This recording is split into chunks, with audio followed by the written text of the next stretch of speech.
नाज़रीन, जीअं त असां तव्हांखे ॿुधाईंदा हलूं, म्यूनसिपल कमेटी ॿोलाड़ी जा केतिरा ई इलाइक़ा बिलख़सूस ॻोठ ईसा दल जी अवाम बिटे अज़ाब में मुब्तला।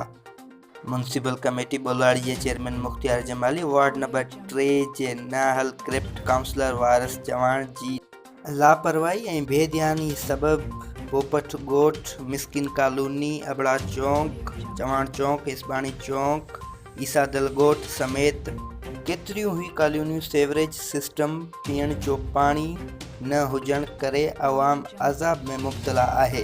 गंदो पाणी घिटियनि रास्तनि में तलाहनि जा मंज़र ॾियण लॻियो। ईंदड़ वेंदड़ माण्हुनि खे उन ख़राब गटरनि जे पाणी मां अचण वञण ते मजबूर।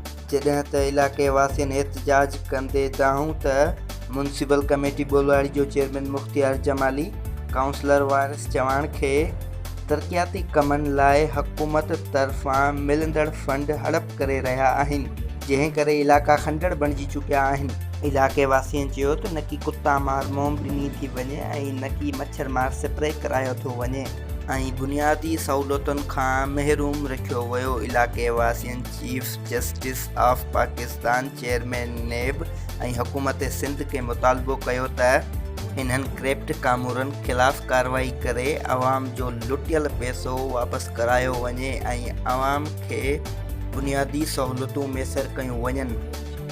नाज़रीन, मां तव्हां सां गॾु मीर ज़ाकिर बलोच, मिशन न्यूज़ जाम शुरू। ॿियो त हिते जेको सो कुता मार मुहिम बि नाहे ॾेई वई ऐं ॿियो मच्छर मार स्प्रे बि नाहे कराई वई। उन हवाले सां स्प्रे जे नी असां शुरू करायोसीं, उन नी बरसात पइजी वई। हाणे बरसात ख़त्म थी वई आहे, गली वली सिधियूं इंशाल्लाह जल्दी स्प्रे कराईंदासीं मच्छर मार। बाक़ी कुता मुहिम शुरू थी जी कुछ थी बबर स्टाफ ते चवण चौक ते हेॾे न आया आहिनि। पर सर हितां जा बि जेके वासी परेशान आहिनि, जेके ड्यूटी न ईंदा वेंदा आहिनि, मोकिलींदासीं, जी तमामु बि शुरू कराईंदासीं इंशाल्लाह। जी